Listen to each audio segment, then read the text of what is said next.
하나님 말씀 함께 보시겠습니다. 열왕기상 1장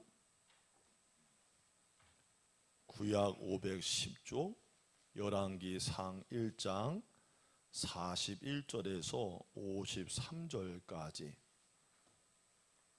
저랑 한 절씩 교독을 하시겠습니다. 다 찾으셨으면 아멘. 자, 저부터 41절 한 절 먼저 시작합니다. 아도니아와 그와 함께한 손님들이 먹기를 마칠 때에 다 들은지라 요압이 뿔나팔 소리를 듣고 이르되 어찌하여 성읍 중에서 소리가 요란하냐.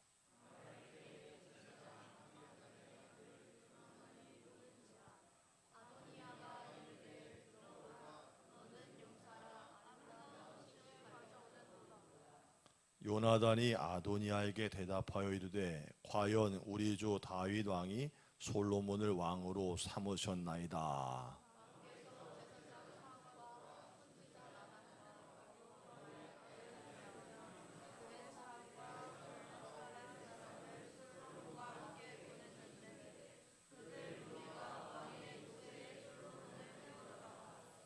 제사장 사독과 선지자 나단이 기온에서 기름을 부어 왕으로 삼고 무리가 그곳에서 올라오며 즐거워하므로 성읍이 진동하였나니 당신들에게 들린 소리가 이것이라.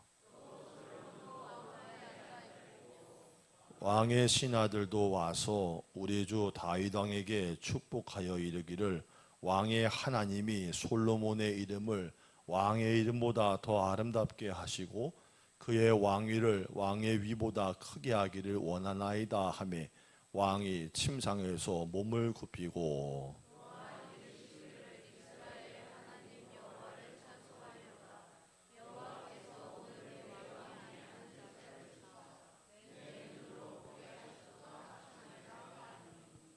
아도니아와 함께한 손님들이 다 놀라 일어나 각기 갈 길로 간지라.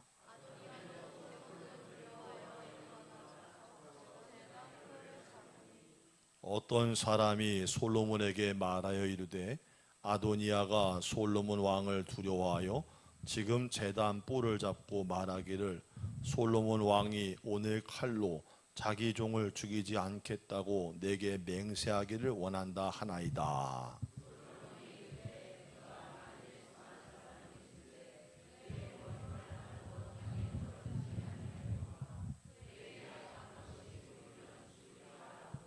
함께 읽습니다. 사람을 보내어 그를 제단에서 이끌어내리니 그가 와서 솔로몬 왕께 절하매 솔로몬이 이르기를 내 집으로 가라 하였더라. 아멘.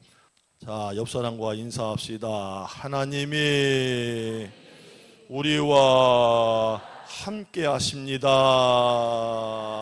아멘, 아멘, 아멘.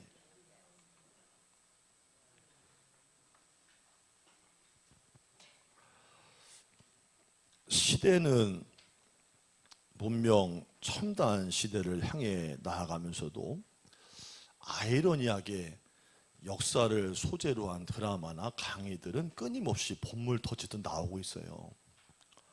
아마도 그 이유는 소위 말도 안 되는 억측 충만한 막장 드라마와 소재들이 나오는 데 대한 권태로 인해서 현실의 다양한 해석과 이야기적인 요소가 충분한 상교훈을 듣기 위함이 아닐까라는 생각을 해봅니다. 역사라는 것은 드라마나 소설 같은 허구가 아니라 실제 우리의 삶에 존재했었던 일로 지금도 그것이 생생하게 재현될 수 있음을 염두에 두고 있는 거예요. 역사서나 사극처럼 생생하고 우리에게 생명을 주는 귀한 교훈 이야기가 있습니다. 바로 성경, 하나님의 말씀입니다. 여러분, 사무엘서와 열왕기서는요, 생동하고 살아서 역사하시는 하나님이 시대 속에서 어떻게 일하셨는지를 잘 보여주고 있어요.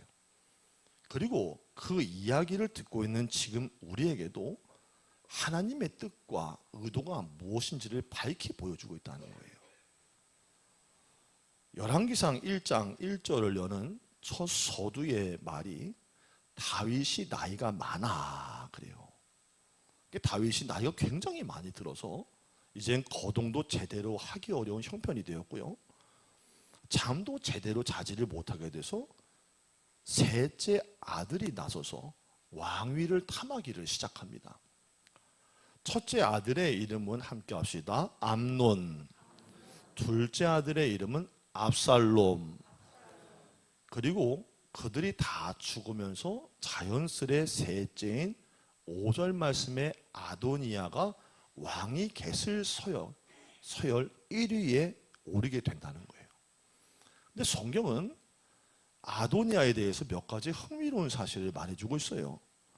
6절에 보니까요, 그는 압살롬 다음에 태어난 자요 용모가 심히 준수한 자다 이렇게 말을 해요. 잘생겼다는 거죠. 여러분, 성경이 잘생겼다면 엄청 잘생긴 거예요. 성경이 못생겼다 그러면 슬픈 거예요. 할렐루야. 많이 슬픈 거예요. 잘생겼다는 거는 큰 장점이지요. 싫은가 보다. 잘생기고 좋지 않아요? 이쁜 거 좋지 않아요? 내가 그렇게 못하면 기도해야지. 할렐루야. 잘생겼다는 거 큰 장점이요. 하지만 사무엘서 말씀을 읽는 사람이라면 이 잘생겼다는 것이 인생의 걸림돌이나 큰 문제가 될 수도 있음을 알아야 됩니다. 왜 외모가 문제가 될 수 있을까? 여러분 궁금하시지요? 성경에서 사울을 표현할 때 가장 먼저 나온 이야기가 무엇이었을까요? 맞아요. 정확하게 누가 말씀하셨네요. 이따 그분은 마대자루 3개 드려요.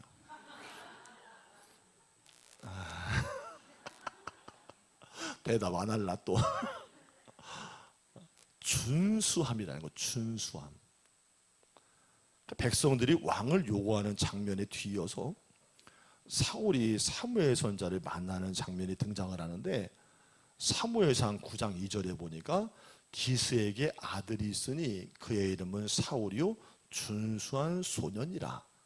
이스라엘 자손 중에 그보다 더 준수한 자가 없고 그 키는 모든 백성보다 어깨 위만큼 더 컸더라 이렇게 말해요. 그러나 시간이 점차 흐르면서 처음에 그 겸손함, 신의를 저버려요.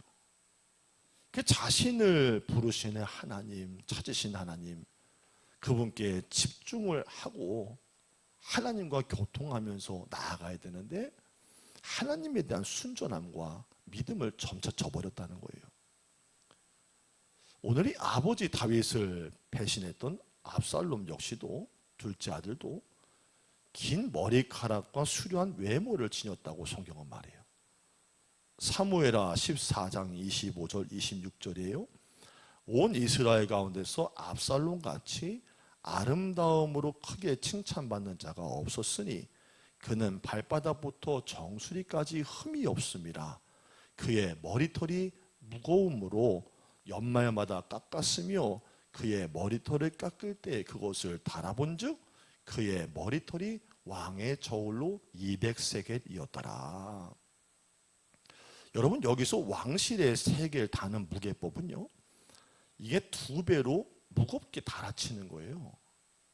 그러면 대략 이것이 압살롬의 머리카락이 얼마나 많았냐 따져봤더니 2.4kg에서 3kg가량의 머리카락을 가지고 있었다는 거예요. 새벽에 설교 정리하다 생각을 해봤어요. 내가 파마를 하는 이유는 많이 없어서인데 난 500g도 안 나갈 텐데 굉장히 준수한 거잖아요. 이게 많은 인기를 누린 사람이에요. 근데요, 사실 그 사람 때문에 사람들이 많이 끌고 사람들이 많이 몰려들긴 했어도 진정 하나님을 찾거나 순종하지를 못해서요, 끝내는 아버지를 배반하다가 죽임을 당하는 인생으로 마감이 된다는 거예요. 오늘 성경이 세 번째 왕위 서열 1순위가 되는 아도니아를 설명하면서 굳이 용모의 준수함부터 언급하는 것은 그 역시도 신실하지를 못했던 사울이나 압살롬의 뒤를 잇는 사람이라는 인상을 풍기는 거예요. 그러니까 아도니아는 내면보다는 외면에 집중하고 믿음보다는 사람의 이목이나 스펙, 인간적인 조건에 치우쳤음을 지적하고 있는 내용이라고 보면 됩니다. 여러분, 아도니아는 원래 그냥 기다리면 자연스럽게 왕이 될 수 있었던 위치에 있던 사람이에요. 이 문제를 아버지와 상의할 수도 있었어요. 여러분, 부자지간에 못할 말이 뭐가 있겠어요? 그러지요. 아버지, 밤산저 주세요. 그 어떤 아버지가 안 주겠어요? 할렐루야. 100살까지 하시려고요? 아버지, 연로하시니까 너무 힘들고 고생하세요. 혹시라도 위험하니까 아버지 저한테 빨리 물려주시고요, 아랫목에서 쉬세요. 이럴 수도 있는 거예요. 부자간에 못할 말이 뭐가 있겠냐는 거예요. 상의할 수 있지. 그렇죠. 무서운 분들이 많네. 시큰둥이야. 표정이 목사님 너무하는데. 그런데 부자지간에 얘기를 전혀 하질 않았다는 거예요. 오히려 자기 머릿속으로 막 장깨를 굴려요. 그래서 아버지를 내고 밀고 왕이 되려고 음모를 꾸며요. 우리가 읽지는 않았는데 7절 말씀 한번 읽어볼까요? 앞으로 한번 가보세요. 7절 말씀 시작. 아니요 이렇게 하면 안 돼. 이렇게 전국에 방송을 타고 있기 때문에 이러면 1000명이 모여있는 것처럼 시작. 아도니아가 스루야의 아들 요압과 제사장 아비아달과 모의하니 그들이 따르고 도우다. 아멘. 뭐 했대요? 모의했다는 거예요. 음모를 꾸몄다 했지만 실은 이 말씀에서 아도니아가 정도를 걷고자 했던 것이 아니라는 걸 엿볼 수 있는 거예요. 아도니아는 당시에 실세였던 요압 장군과 제사장 아비아달을 포섭을 합니다. 이것은 처음부터 나는 사람을 데리고서 모든 걸 할 거야 라고 선포하는 거예요. 그러니까 아도니아는 하나님의 뜻이나 계획, 섭리에 전혀 관심이 없었어요. 욕망을 이루기 위해서라면 하나님보다 잘 나가는 권력자를 의지하고 찾고 하나님의 뜻하심과 그분의 계획이 뭔지에 대해서는 전혀 관심이 없고 인간의 방법과 계량만이 필요했다는 거예요. 여러분, 시편 말씀 146편 5절의 말씀을 잘 들어보세요. 야곱의 하나님을 자기의 도움으로 삼으며 여호와 자기의 하나님에게 자기의 소망을 두는 자는 복이 있도다. 아도니아는 사람을 모으고 군대를 동원해요. 그리고 5절에 보니까 스스로 자기를 높여서 이르기를 내가 왕이 되리라 하고 선언을 해버립니다. 자신의 왕권을 거부하는 사람이 없다고 느껴지니까 대세가 자기에게 넘어온 것처럼 행동하고 있는 거예요. 여러분, 그때나 지금이나 세상은 이렇게 말합니다. 사람은 줄을 잘 서야 돼. 인맥 관리를 잘해야 돼. 이렇게 말해요. 이건 맞는 말 같아요. 하지만 하나님보다 더 의지하고 음모를 꾸기고 잔꾀를 내는 아도니아에 반해서 하나님의 계획을 의지하고 묻고 순종했던 정도를 걷는 하나님의 사람들이 잘 됐다는 것을 여러분들 꼭 기억하시기를 바라요. 그 대표적인 인물이 바로 다윗이에요. 그 외에도 수많은 사람들이 있어요. 하나님은 보지 않는 것 같지만 그 사람의 중심을 아십니다. 그 사람의 마음의 동기도 아시는 분이라는 거예요. 중국의 춘추 전국 시대 때 월나라가 있는데요. 이 월나라에 큰 부자 하나가 있었대요. 잔치를 열었어요. 그런데 시간이 지나도 손님이 가득 차지 않는 모습을 보고 실망한 나머지 혼자서 이렇게 중얼거렸답니다. 와야 될 손님들이 대체 왜 이렇게 안 오는 거지? 그 앞에서 이 말을 들은 손님들은 야, 나는 와야 될 손님이 아니었구나 생각에 기분이 상해가지고 나빠하면서 자리를 털고 일어섰다는 거예요. 그러니까 자신의 실수를 깨달은 주인이 그제서야 얼른 이렇게 말을 해요. 아니, 가지 말아야 될 분들이 왜들 이러십니까? 이 말을 듣자 아직 자리에 앉아있던 손님들이 남아야 될 사람들이 가려고 하고 가야 할 사람들이 아직껏 앉아있다는 뜻이구나 생각을 하고는 모조리 자리에서 다 일어나 버렸다는 거예요. 다 가버렸으니 이제 잔치집에 오랜 친구 하나만 남았어요. 그 친구가 이렇게 말합니다. 여보게, 그러게 사람이 말을 잘 가려서 했어야지. 이게 뭔가 잔치 벌려놓고. 그자 주인이 변명하기를 내가 말한 건 그 사람들이 아니었다고. 그자 그 친구가 벌컥 소리내면서 뭐야, 그럼 내가 가야 될 사람이었단 말이야? 그 자리를 박차고 일어나 떠났다는 거예요. 결국에 그 잔치집에 일순간에 텅 비게 됐죠. 괜히 중얼중얼거리다가 말 잘못 꺼냈다가 손님도 떠나보내고 오랜 절친도 떠나보냈다는 이야기예요. 우리의 말은 행동 못지않게 중요합니다. 함께 합시다. 말이. 자, 지금부터는 이제 방송 나가도 어쩔 수 없어요. 옆 사람 깨우세요. 옆 사람 쿡 찔리면서 시작. 말이 행동보다 중요합니다. 잘 깨우셨어. 할렐루야. 아이고, 말 한마디가 생명을 살리기도 하고 죽이기도 하고요, 붙이기도 하고 끊기도 하고요, 있게도 하고 사라지기도 하고요, 화해하기도 하고 분쟁을 더 키우기도 하는 거예요. 가장 중요한 것은 살면서 사람을 얻기도 하고 잃기도 한다는 거예요. 여러분, 솔로몬의 옆에는요 지혜로 말을 하는 사람들이 있었어요. 요즘 말로 말하면 그 사람들 역할을 코칭이라 그래요. 아도니아가 왕이 되었다고 선언을 하니까 유력자였던 요압 장군 등이 그와 함께 한다는 이야기를 듣자 솔로몬하고 그의 어머님 바세바가 걱정이 된 거예요. 18절 말씀 보세요. 18절 그 말을 제가 한번 풀어볼게요. 모자가 걱정이 많아졌어요. 왜 왕이시여 이 상황을 모르시나이까? 당신이 지금 당장 손을 쓰지 않으시면 나와 우리의 아이들은 나중에 위태해질 것입니다. 분명히 다윗은 바세바에게 일전에 당신의 왕이 계승자는 솔로몬이다 약속을 해뒀어요. 하지만 되어가는 상황을 가만히 듣고 보니까 두려운 마음이 드는 거죠.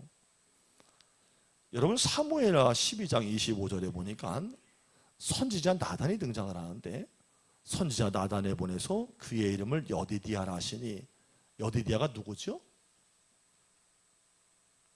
함께 합시다. 솔로몬. 여호와께서 이를 사랑하셨기 때문이다. 이게 어디서 나온 장면이냐? 하나님은 다윗이 불륜을 저질러요. 죄 때문에 그의 아들 하나를 이미 데려가셨지만 다시 낳았던 둘째 솔로몬에게 그 슬픔을 위로하기 위해서였던지 여디디아라는 이름을 주셨다는 거예요. 이 이름의 뜻은 여호와께서 사랑하셨다 이 뜻이에요. 하나님은 솔로몬을 통해서 다윗을 위로하셨고 미래를 약속하신 거예요.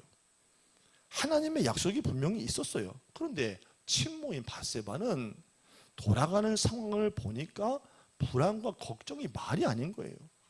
그런데 어느 날 선지자 나단이 이 상황을 알고는 바세바를 찾아와요. 여러분, 나단은요 목숨을 걸고서 다윗의 불륜의 죄를 지적했던 선자예요. 하나님의 명을 받고 솔로몬에게 여디디아라는 이름까지 전해준 선지자예요. 나단은 어머니 바세바에게 역할을 맡겨요. 역할을 해요.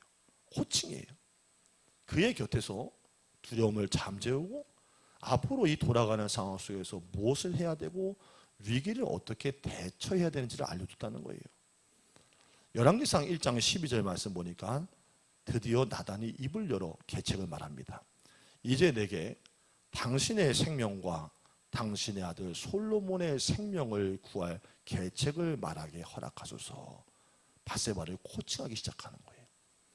그냥 자신이 직접 나서서 일을 막 이렇게 저렇게 하려고 하지 않고 어머니 바세바가 직접 나서서 할 수 있도록 격려했다는 거죠.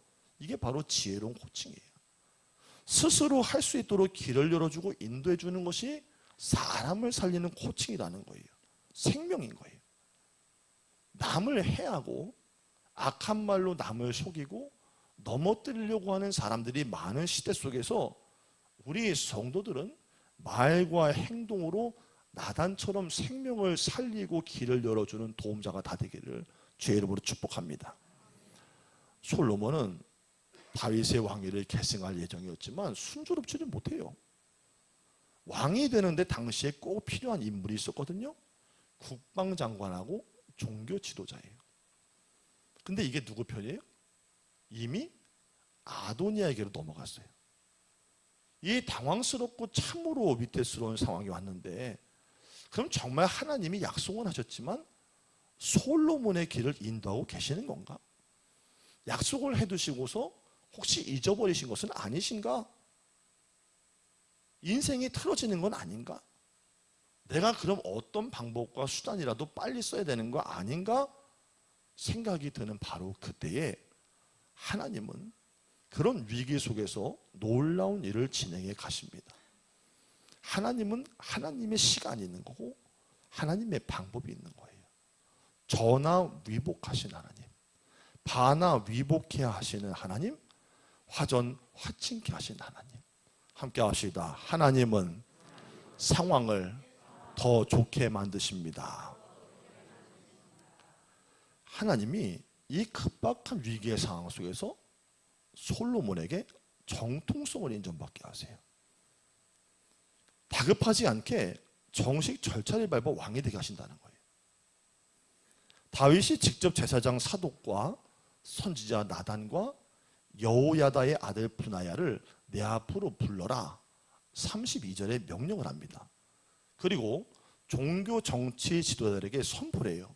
솔로몬이 나의 왕위를 이을 것이다 인정을 하고 왕이 정통성을 부여했다는 거예요.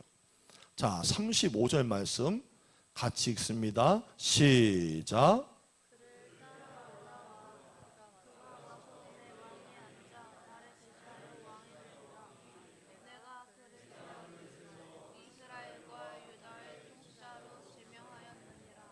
아멘. 자, 이 대목에서 아도니아가 스스로 왕이 되었음을 선포한 장소와 다윗이 솔로몬의 왕위를 계승을 선포할 장소가 어떤지를 한번 비교해서 살펴봅시다. 1장 9절에 보니까요, 아버지를 제끼고 왕이 되려고 꾀를 냈던 아도니아가 자신이 왕임을 선언한 곳은 어디냐면 한마디로 양을 잡던 곳이에요. 그냥 사람을 의지하고 포섭하는 데 관심이 많았던 그는 사람이 많은 곳, 사람들이 많이 모이는 곳이 필요했던 거예요. 그래서 그가 선택한 곳이 양이나 염소를 잡는 시장터 같은 곳이었다고 말을 해요. 여기를 뭐라고 말하냐? 에느르겔 소헬렛, 스톤 오브 조엘렛, 뱀의 바위라는 뜻이 있는 장소인 거예요. 예루살렘 남쪽으로 가면 이 에느로겔 근처에 이곳은 뱀 형상의 돌 제단으로 만들어져 있고, 이곳에서 양이나 소를 잡아가지고 자신이 왕이 되었음을 선포하려고 했던 장소가 바로 시장터였다는 거죠. 하지만 솔로몬의 왕권을 선언한 곳은 39절에 보니까 하나님의 교회라는 거예요. 39절 시작.